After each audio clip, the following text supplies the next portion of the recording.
Now, I want to talk about one big thing today, right? And that is the fact that Nina Turner lost the election, right? Not only did Nina Turner lose, she lost significantly. Not by like 1 or 2%. She lost by about like 6 points when all the recent polls were showing that it was going to be close, but had her in the lead. If we look at the election results, she lost by 6%, which is a significant portion.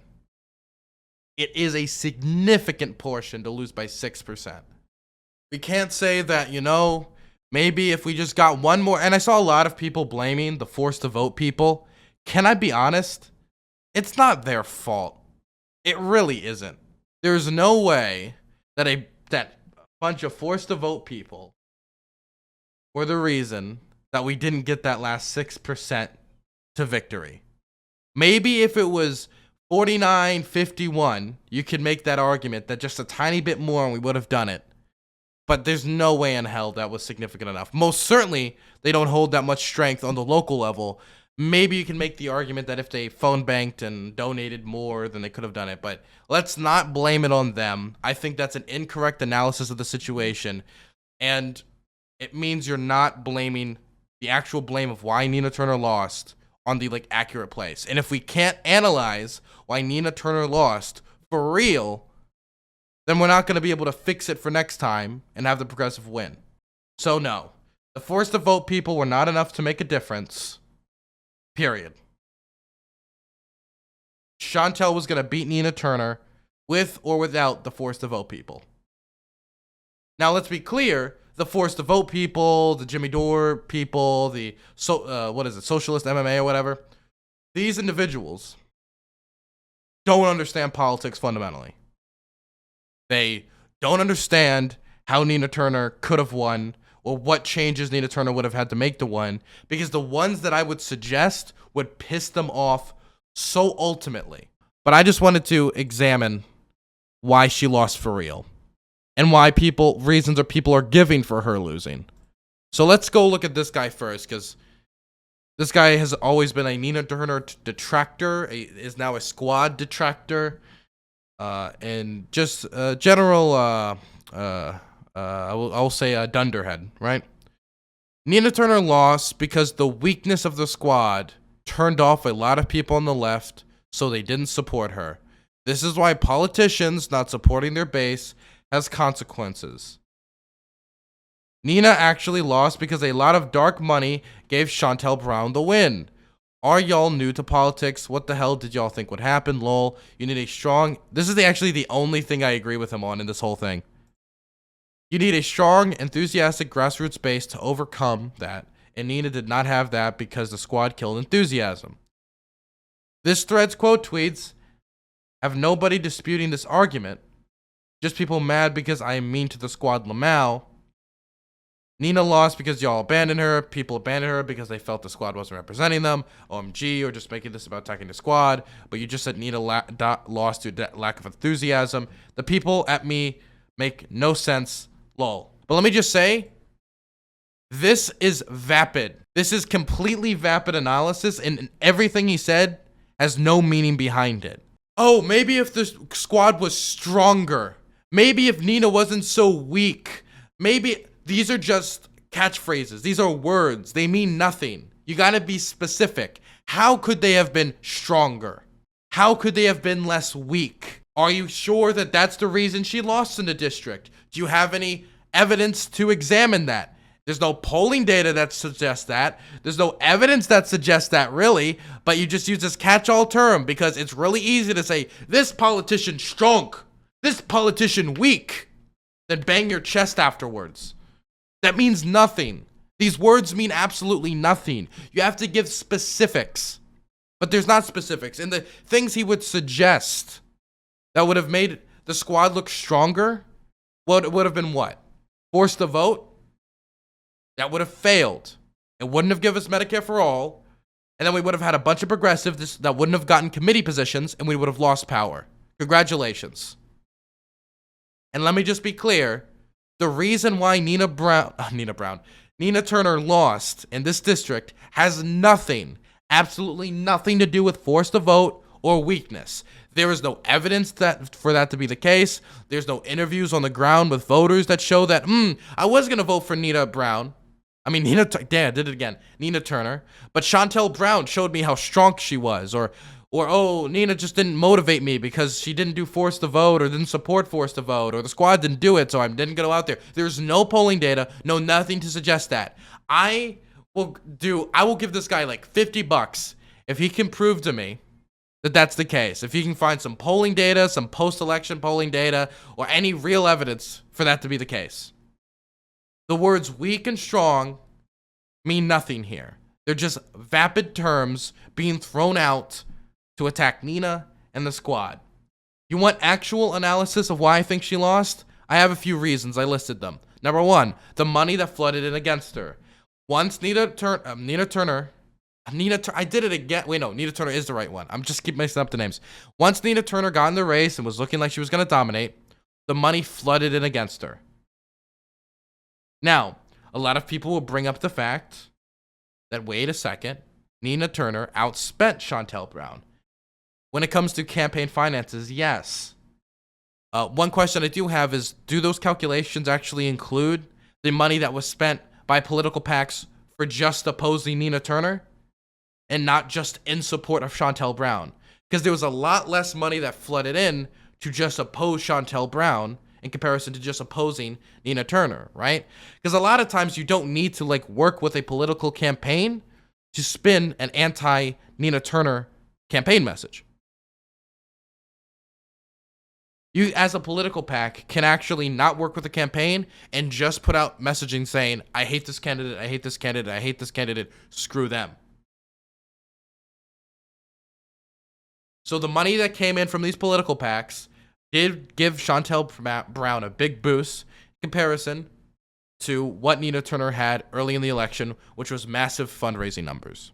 That would be the first thing I would say. But let me be clear, that isn't the only reason she lost. The second reason, and this is the thing that I think I'm going to get a lot of heat for, but is 100% undoubtedly true. Definitely, if you checked the messaging that these political PACs were working off of to make Nina Turner lose. She is super easy to produce attack ads against. Saying that voting for Biden is like eating a bowl of shit might play well on Twitter, it might play well online, but in deep blue parts of Ohio where Biden polls 80 to 90% in the party, with this being a Democratic primary, it's a political death wish. Because all your opponent has to do, all the political PAC has to do, is just say, hey, she compared voting for Biden to eating a bowl of shit. Our country is more polarized than ever, and Nina Turner is no help. Unify Democrats? Jefferson, no. Support Clinton over Trump? Not Nina Turner. Help Biden defeat Trump? Turner refused. Instead, Turner said voting for Biden was like eating. Turner even voted no on the entire Democratic platform, rejecting Biden's plan to build on Obamacare. Nina Turner for Congress? No thanks. That is responsible for the content of this advertising. And then the voter's going to look at that ad and they're going to say, oh, wait, is she like a Republican? Wait, I voted for Biden. I didn't eat a bowl of... What? What? What do you mean? Well, I'm going to vote for Brown then. I'm a Democrat. I've always voted Democrat. It's a Democratic primary. Do you know what is overwhelmingly represented in Democratic primaries?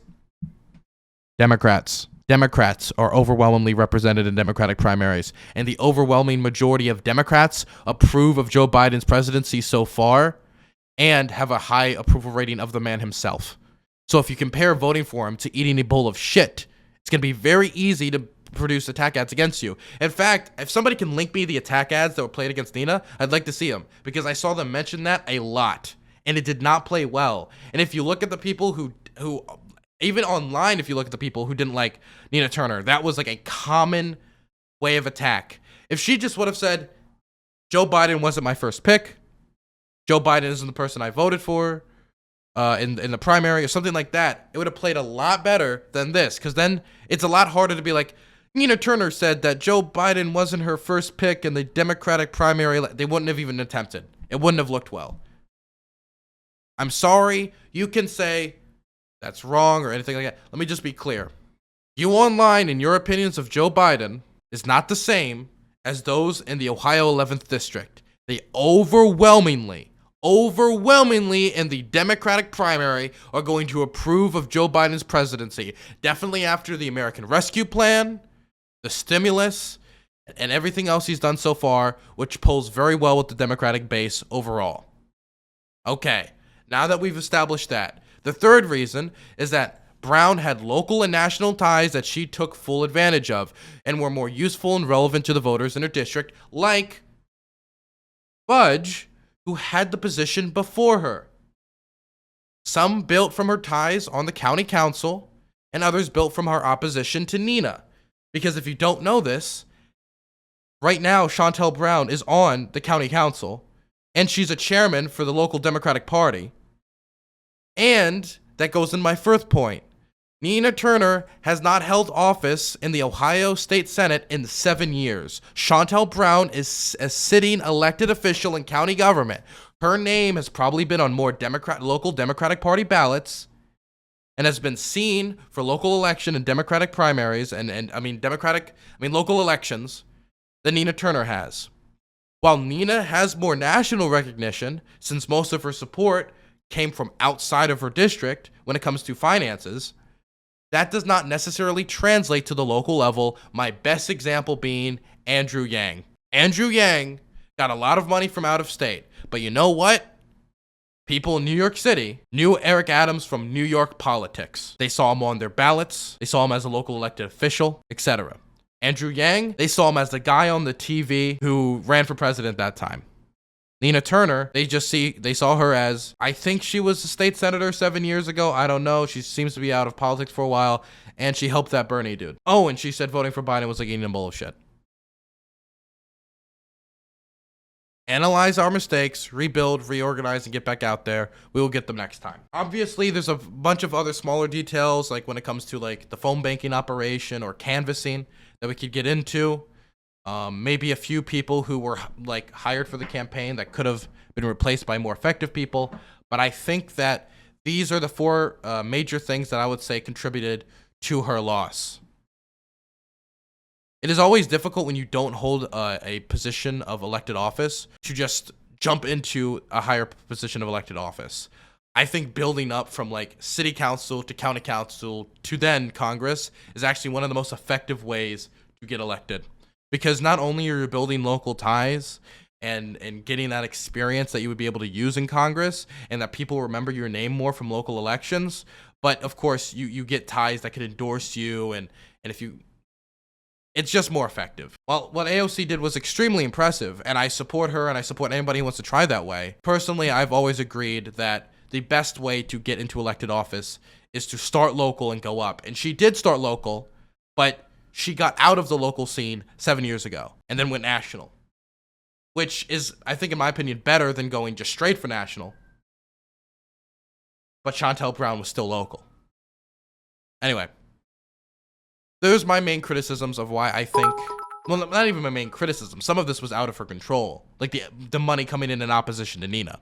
But I just wanted to bring up, that's why I think she lost. It wasn't because of some vapid analysis of her being weak, quote unquote.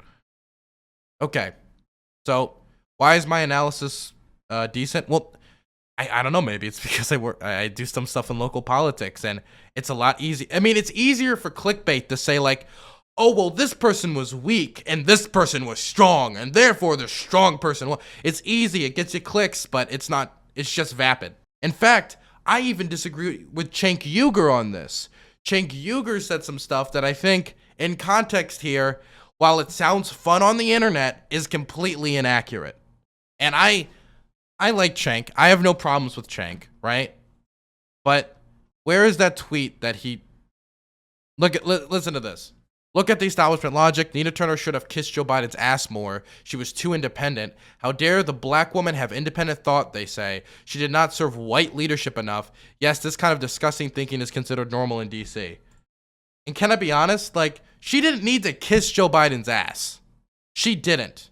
But she didn't need to say that voting for him was like eating a bowl of shit. I don't care how progressive your district is, that's not going to play well with voters. Even in AOC's district, I don't think that would play very well with voters. It's not. Period. So he didn't need to kiss his ass, but she also didn't need to eat the feces that came out of his ass, because apparently, you know, I don't know, maybe the scat stuff is something she seems to be talking about a decent amount right now. But it wasn't going to play well. So I feel like this is a little like off base. And I mean this in completely like constructively. Like, she didn't need to kiss Joe Biden's ass. She just needed to not say things that would play terribly with voters going into election, like voting for Joe Biden is like eating a small bowl of shit. Point blank period. It just doesn't play well with voters. It wouldn't play well in my district. It wouldn't play well in Nita's district. It wouldn't play well in any blue district in this goddamn country. If you can find me one, please. Maybe Nevada, but this isn't Nevada. This is Ohio. By the way, Ohio Democrats, or even I think generally when it comes to Democrats generally, Ohio Democrats were even more like, I think, I don't want to say bullheaded, but I don't know any better word to use. For like Democratic presidents. And the reason why is since they live in a state that's kind of turned red over the last 10 to 20 years, I think they've kind of hardened their resolve for supporting their elected officials to try to, you know, beat the Republicans. And so going after that person also plays, I think, especially even worse in Ohio.